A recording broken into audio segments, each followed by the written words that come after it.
Senator Jack Johnson led the charge for Senate Bill 1, the banning gender transition procedures for minors. The United States Supreme Court just held in United States versus Scrimeti that it was a complete victory upholding that Tennessee law. And America First Policy Institute was proud to submit an amicus brief in this case, a friend of the court brief, and we're here with the senator today. Senator, we were just so excited about this bill. It's protecting children. Can you let us know just a little bit leading up to this bill? What are the facts of the case? What led to the law? Sure. Well, first of all, thank you for having me on. And before we get started, thank you so much for your support of our legal battle to get us to where we are today, which is the Supreme Court to affirm our law and to know that kids, not only in Tennessee, but even in other states who have passed similar legislation are going to be protected as well. So I'm extremely grateful. This all started back in late 2022 when we found out that here in Tennessee, which is a very conservative state, that in fact children were having these types of procedures, either a modification of body, removal of body parts based on gender dysphoria or gender confusion. Not only that they were being prescribed these very harmful medications like puberty blockers and cross-sex hormones that can do irreparable damage to a child's body. And so there was collective outrage all across Tennessee. So my House colleague, I have the honor of being the majority leader of the state Senate here in Tennessee, and the House majority leader and I got together and said, we have to do something about this. So we drafted legislation, introduced it in early 2023. It passed overwhelmingly through our General Assembly, was signed by Governor Bill Lee. And of course, we were sued by the Biden Department of Justice. We anticipated we would probably be sued over this.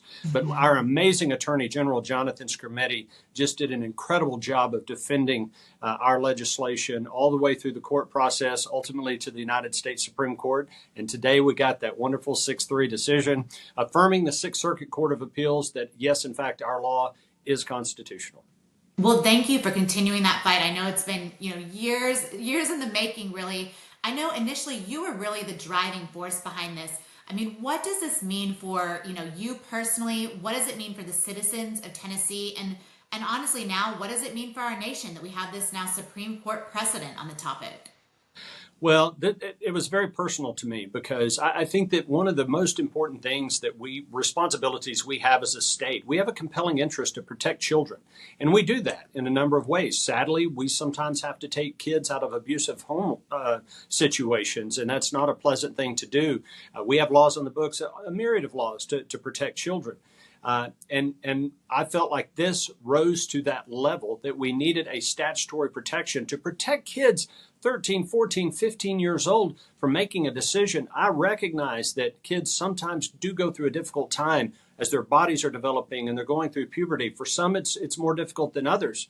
I recognize that gender dysphoria or confusion can be a real thing, but we shouldn't let a child who's 15 or 16 years old make the decision to remove her breast or to have their genitals altered or mutilated in some way, or to be taking these harmful drugs that can delay normal development of your body. So, but at the end of the day, and today is such a great day for celebration because of this Supreme Court decision. Fundamentally, I'm a states' rights guy. I serve in the state legislature here in Tennessee. I believe in state sovereignty.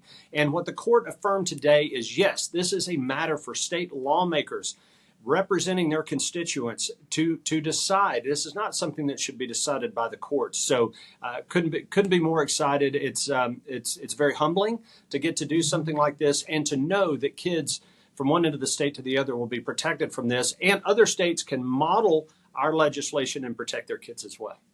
Well, and I think that leads us to the next question. We're so excited about this case, but what's next, right? I know here at America First Policy Institute, we represent some clients out in Oregon that have a case, the boys and girls sports.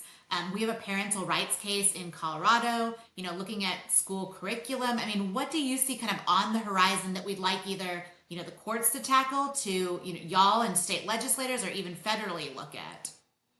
Well, the good news is specifically to biological males playing in women's sports. We've already addressed that in Tennessee, both That's at the great. K-12 level as well as the collegiate level. We passed that legislation a couple of years ago, and so we've addressed that. But when you say what's next, looking forward, unfortunately, there are still some on the radical left who are always going to be looking for ways to come after our kids, whether it's indoctrination through our schools, whether it's trying to usurp parental rights in terms of how kids are educated. We just passed. Now, again, I thank you guys again for your help and support of us getting school choice passed here in Tennessee just a few months ago. Universal school choice, which we were so excited about. We believe in parental rights. We believe in protecting kids. And so, but we have to be ever vigilant, though, knowing that there are some on the radical left that don't want parents to be able to decide how to raise their kids or how to educate their kids, and want to try to indoctrinate them. So I think Tennessee's leading the nation. That's what I like to say on a lot of these fronts. But we will remain ever vigilant. Well, thank you again for your leadership. I think it's so important that we have this fight to protect children and that we're all standing up to say what we know is biologically and now legally true. Yes. Today's decision, I think you said it too, today's decision is also so important in the states' right fight. And we're so excited that AFPI was able to play just a small role in this. Senator, is there anything else you'd like to say to wrap us up today? Well, again, thank you for having me on. Thank you for your support of this. We are winning. I believe that those of us that are like-minded and want to protect our kids, want to protect parental rights, we're winning the battle, but we can't let our foot off the gas. We're going to have to stay ever vigilant. And I look forward to working with America First in the future on many other issues, and very grateful for all that you do. Thank you.